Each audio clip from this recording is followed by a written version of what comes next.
Hi, my name is Patrick Ritchie, and today I'm going to do a book review of the book The Slight Edge by Jeff Olson. I found it to be a very useful book in a lot of different aspects of the things that we're trying to accomplish in our lives.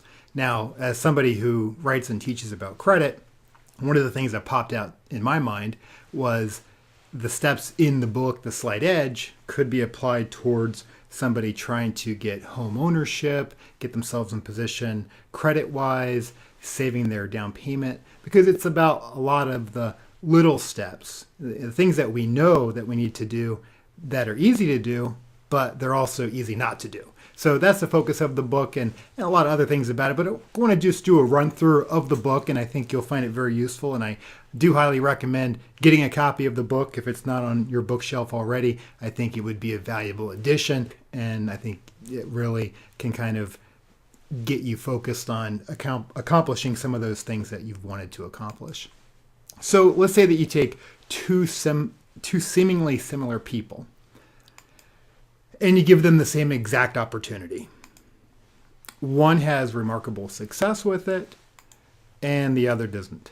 So from that standpoint, the big question is, when one wins and one doesn't, why?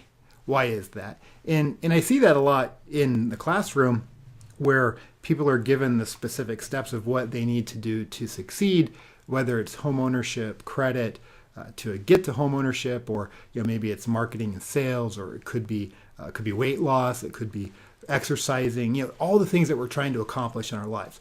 Why is it that if we're given the same exact opportunity, the same exact training and knowledge and perhaps encouragement, why is it that some people succeed at that and others don't? It's because people want a formula to success on how do you succeed, how to succeed. But it's about not how you do everything, but how you do the hows.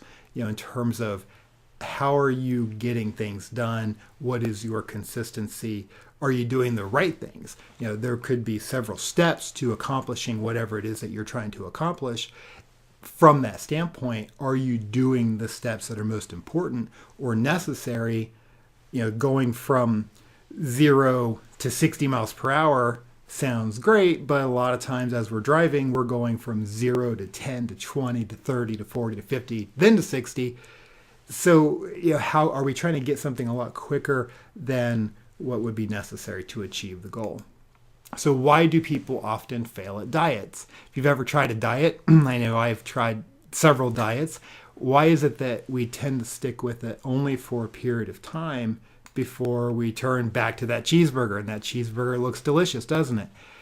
People don't continue the actions that are required. We know what we need to do. We need to eat healthy, look at our nutrition, hopefully we're exercising, stuff of that nature.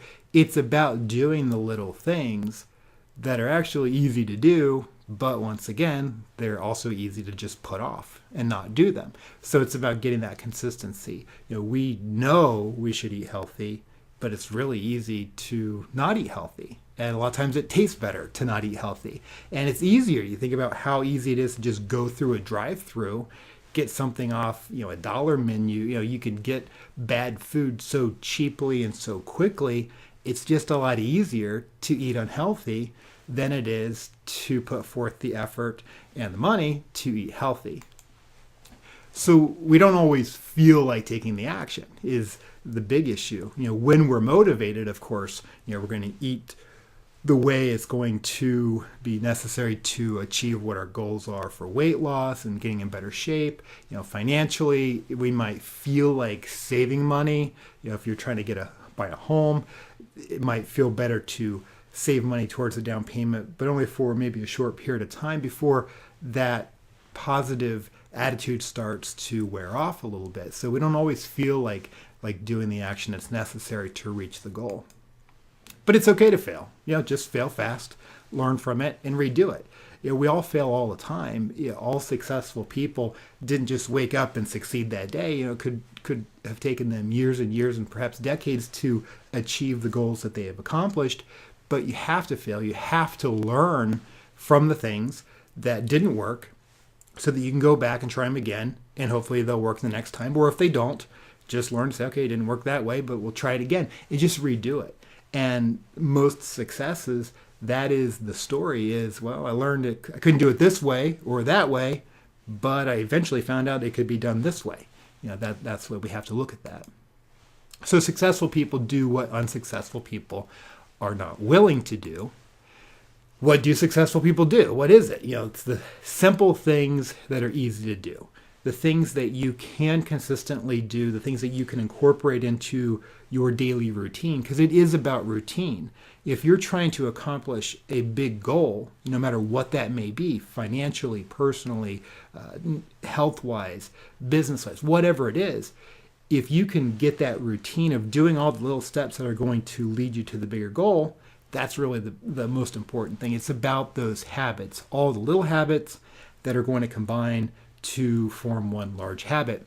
You hear the saying of, how do you eat an elephant? Well, you eat an elephant one bite at a time. And so it's very true in terms of trying to achieve the goals, whether it's learning something brand new, which is generally more difficult because of the uncertainty. You're trying to achieve something, but also you're learning perhaps a new skill in order to get yourself in position to achieve that goal. And that makes it almost twice as hard because of that uncertainty of something new, some new skill or technology, software, machine, equipment, whatever it is that you need to learn how to do, or something that you kind of know how to do, but you have to learn how to do a little bit better in order to reach where you're trying to get to. So if it's simple and easy, why isn't everyone successful? I mean, there's so many books out there that tell you exactly what to do to accomplish whatever it is that you're seeking to achieve. But why is it that people don't just pick up a book or go to a class and then all of a sudden start succeeding? Well, because everything that's easy to do is also easy not to do. It's easy to get distracted. It's easy to get busy. It's easy to say, this is more urgent to do right now, even though it's not part of me reaching my goals. This activity is more urgent.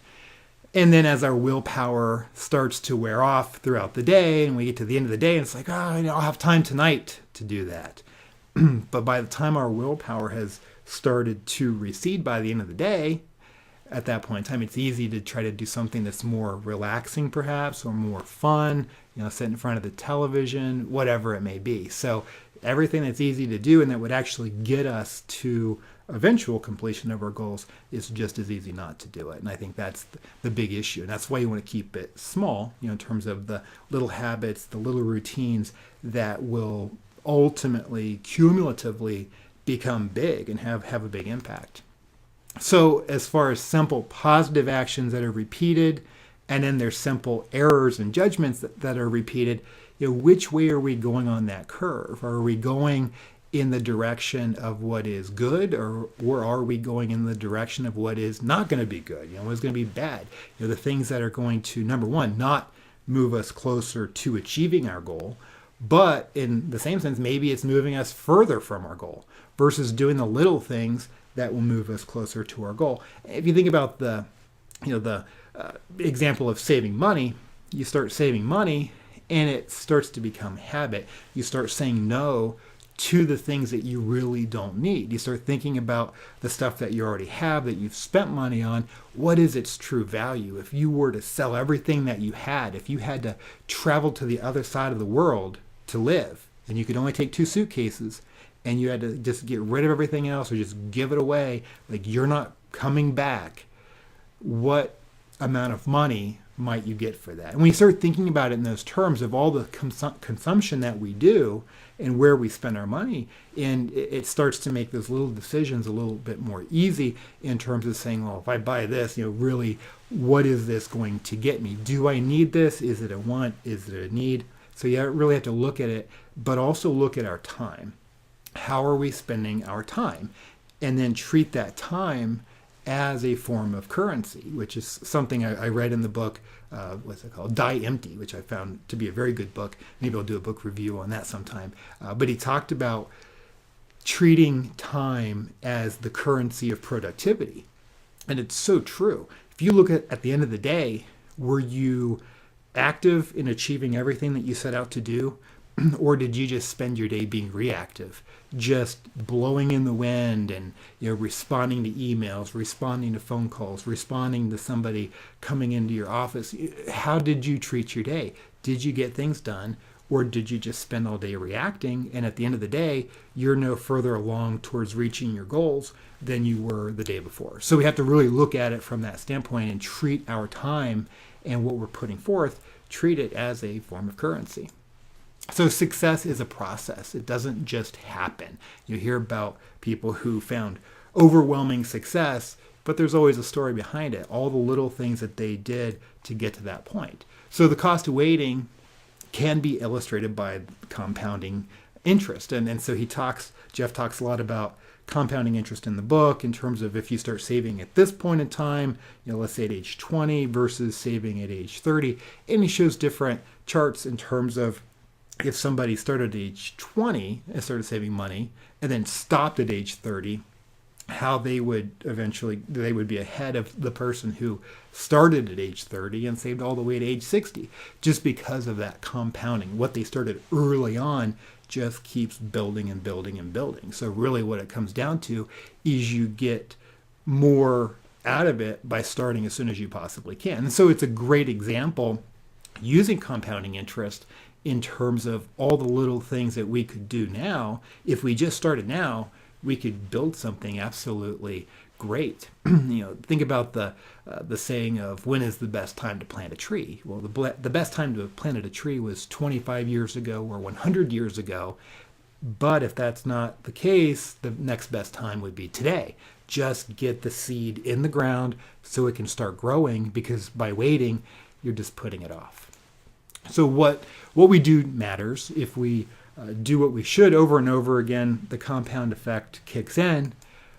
Time is free. This is a great quote from Harvey Mackay. Time is free, but it's priceless.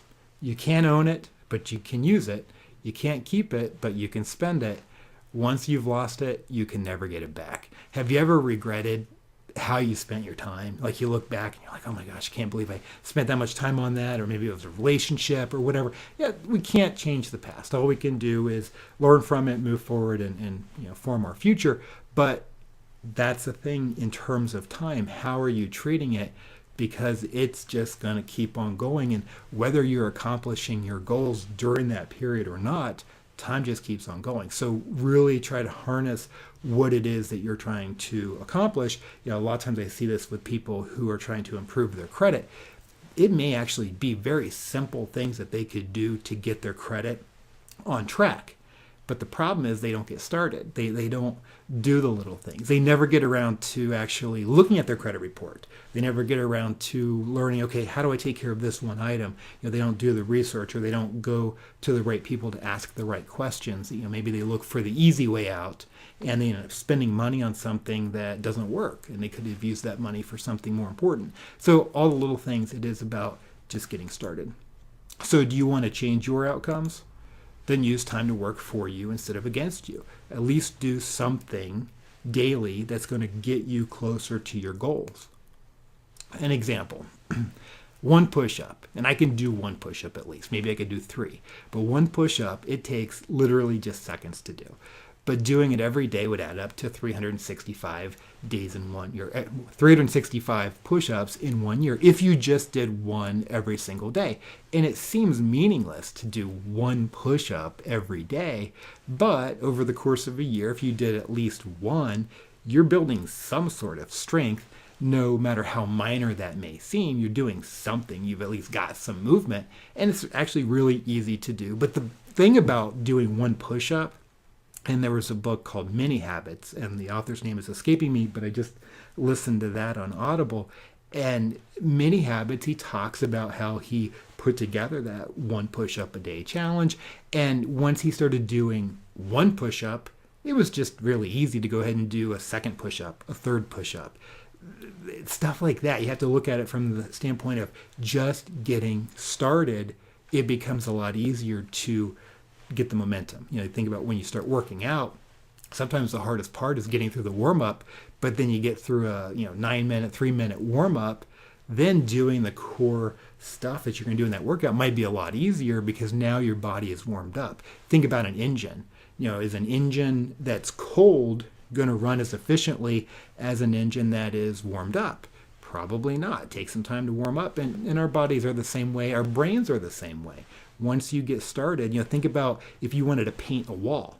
Thinking about painting that wall is one of those things that becomes a challenge in the sense of, well, if I'm going to paint the wall, I need to lay down some tarp, I need to get a paintbrush, I need to have some paint, I need to mix the paint, I need to open up the can of paint, and I got to put on some clothes that I don't mind getting paint on, all of these things. But once you get started, once you get past that and you're started, well, then it becomes easier. The actual act of painting is going to be easier than the act of getting started to paint that wall. So you have to kind of look at it from that standpoint. Once you do get started, it's a lot easier to do more, but getting started is the challenge, as we just talked about. Success doesn't happen overnight. Most overnight successes were years in the making. We never typically hear about the backstory of what happened leading up to that success. A lot of times it's just portrayed in the media as this just happened, and it just happened in thin air, out of thin air, and that's not usually the case. The past can't be changed, but the future is what we make it. So don't worry about the past, focus on the future, learn from the past, try not to repeat those mistakes. Don't be crippled by a bad past experience. Don't let it affect your future. If you've ever failed a test or didn't do as well as you had hoped that you would have done, hey, it happens. It happens to everybody. It happens to the best of us. But just learn from that. Say, okay, here's the mistakes I made. Maybe you didn't understand something, or maybe you could have done better. Maybe you could have approached it in a different way. But just try again. Doesn't hurt to try again. So develop your skills step by step, just like when you learn to walk. We all learned to walk, obviously, when we were babies, and we fell down, we fell down, we got back up, fell down, got back up, and repeated that until we didn't fall anymore. But what if we fell down one time and said, what, I'm just done. This walking bit just isn't going to work for me. Not going to happen. We don't do that. We keep trying, we fail, we get back up, we try it again. And then after a few months, hey, next thing you know, we're running, then we're jumping, and then we're skipping, and then we're jumping rope, and all these things, and then next thing you know, you're riding a bike. So it's definitely something where we need to get that childhood attitude of things may not work out the first time, but I'll just keep on trying. A lot of times you think about a kid, I think about my kids, where I'll tell them, no, you can't have a cookie at 4 a.m. And then if they're asking again and again, can I have a cookie? Can I have a cookie? They're going to wear me down. I'll say, what, if I give you a cookie, can I go back to sleep? We lose that childhood exuberance of trying things and not being afraid to fail, asking for things that we want relentlessly. So try to think like you did when you were a child. Don't lose that childlike willingness to try and try again. I love this little quote down there in the corner. Fall down 7 times, but stand up 8. As long as you got up, as long as you tried again, you didn't really fail. So don't be held back by criticism or what other people might think. How many times do people not try something that would be a good idea because they're afraid of criticism? There will always be critics. If you go read reviews on Amazon, some of the best books out there still have some critic saying something. There's always going to be somebody who just doesn't agree with the topic or the format, or they just don't like the way the author or the presenter looks, or whatever. That's fine. You can't satisfy everybody. And as long as you focus on what's best for you, your business, your family, the things that you should be doing, and just stop worrying about what other people think, well, it's going to be a lot easier to move forward. Practice completion, which will lighten the load that can eat us up mentally. If you've got that to-do list of things that you just got to get completed, it's just sitting there, you look at it, maybe you've crossed off a few things, but still 80% of it's incomplete. Start doing the little things. Take some time out and say, I'm going to spend 10 minutes just at least looking at this. How do I start this? And just commit 10 minutes to it. And if you want to walk away after 10 minutes and say, I'll try it again tomorrow, hey, that's fine. At least you gave it some sort of attention rather than it just sitting on your list, getting no attention at all. So you at least made some progress. And that's the way we need to look at those incomplete tasks, whether it's the incomplete things in our lives like projects, relationships, promises that we've made. All this incomplete stuff really kind of begins to eat us up. And so it feels good to cross something off of your list and to say, gosh, I got everything done. If you're sitting around the weekend and you've got a bunch of household chores and outdoor things you have to do, and you get it all done, it's like, well, now I can have fun. Now I can relax. Now I'm not worried. I'm not stressed out. But am I going to get all this stuff done in the weekend? But how many times do you stress out because it's really hard to get everything on the list done? Oh, I'll just have to do the rest of it next weekend, whatever it is, or I'll have to finish this work tomorrow. That's how a lot of times it's going to be, because it seems like it's never ending. But focus on trying to get some of those things knocked out, and it makes things easier. So that way you have room for the better things that can come into your life. So when you think you're busy, are you busy doing the right things, or are you just busy shuffling things around? That's something to consider in terms of if you felt like you had a really busy day. Was it busy in a good way, or was it more of busy in a bad way of, if I'm swimming, am I actually reaching the point that I'm trying to get to, or am I swimming all day long but I was just treading water and I really didn't even move from where I started? A lot of times we're treading water all day, so trying to get past that. And there's a thought that I've been trying to practice as much as I possibly can, where done is better than perfect. Like, don't try to reach perfection, because every time you try to reach for perfection, guess what? Something's going to have to be modified. Something's going to have to be changed. I don't know if there is a such thing as perfection, because there's always going to be a different way you could have done something. So just focus on completion. That's the best approach there.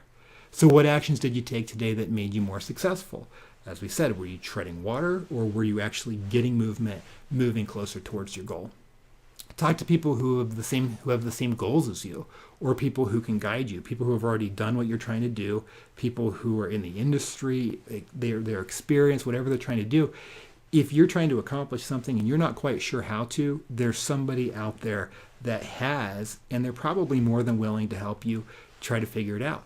You could find so much information on blogs, on the internet. There's so much information out there where people are sharing how they did certain things. When I don't know how to do something, I just go to YouTube, and it's like, okay, there's always going to generally be some video showing me how to do whatever it is I need to be doing. All the time, there's something I need to do that I just don't know how to do, and I can find a resource to help me with that. Whether it's just something quick I can find on the internet, or maybe it's something I need to read about, maybe it's something I need to take a class about, whatever the case may be, there is a resource out there. Are you trying to utilize those resources? Master the activities, and you will master success. It's about repetition, doing all the little things that will make a difference. Think about an athlete. What does an athlete have to do? Well, first, they have to make the team. They have to learn the playbook. They have to practice the plays. They have to improve physically. So it's not just about the skill of the sport. It's also about improving yourself and your ability, whether it's lifting weights, running, conditioning, all these different things, stretching. Then you have to practice the actual game. And then you have to actually go out and play the game. And you might win, or you might lose, or you might tie. But you know that you've got another game coming up. And no matter what the result was, whatever it was, you can improve. Even if you won, you can probably learn something that will help you in the next game, because there's going to be a next game. Or if you lost, you definitely learned something of, okay, well, this is what I need to know for the next time. There's always a next time if you give yourself the opportunity. So constantly be learning. Look at it from the standpoint of what you would do as an athlete, and combine all these things together. The little things really start to add up. And the most important step is to every plan is to just begin. You got to get to the starting line. If you don't get to the starting line, if you don't open the book, if you don't pull the report, if you don't put the exercise DVD into the player, if you don't take that first step, find out, what do I need to do? What are the steps I need to do to succeed? If you don't do that, it's going to be really hard to reach your goals. So, hope you enjoyed this. This is just a brief synopsis of The Slight Edge by Jeff Olson. I think it's a good book. I hope you check it out. Tune in again, and I'll do another book review. We'll talk more about credit. Hope you enjoyed it. Have a great day.